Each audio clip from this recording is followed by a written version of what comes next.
తెలంగాణ రాష్ట్ర ప్రభుత్వం బీసీ రిజర్వేషన్లకు సంబంధించి జరిపిన కుల సర్వే, దాని తర్వాత బలహీన వర్గాలకు సంబంధించిన మేధావులు సంఘాల ద్వారా మిస్ అయిన వారికి సంబంధించి మరొకసారి అవకాశం ఇవ్వమని అడిగిన దాని దృష్ట్యా 3 పద్ధతుల్లో అవకాశం ఇచ్చి తేదీ ముగిసిన తర్వాత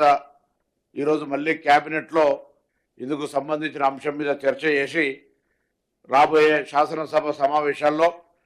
బీసీల రిజర్వేషన్కు సంబంధించి 42% పెంచే ముసాయిదా చట్టాన్ని ఈరోజు బిల్లును క్యాబినెట్ ఆమోదించింది. ఈ సందర్భంలో స్థానిక సంస్థలకు 42%తో పాటుగా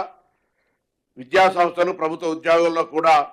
42% ఇవ్వాలనేటువంటి 2 వేర్వేరు తీర్మానాలను ప్రవేశపెట్టడంతో పాటుగా గతంలో 2017లో గత శాసనసభలో 37%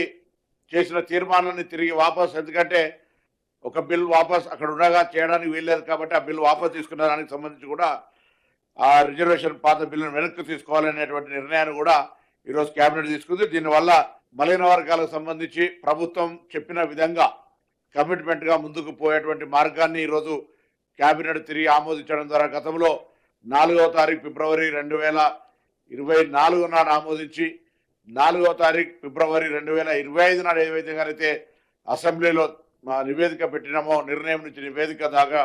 ఇది తిరిగి ఈ శాసనసభ లోపల ఈ యొక్క చట్టాన్ని తీసుకొచ్చి తద్వారా 31C కానీ రాజ్యాంగంలో ఉన్నటువంటి అనేక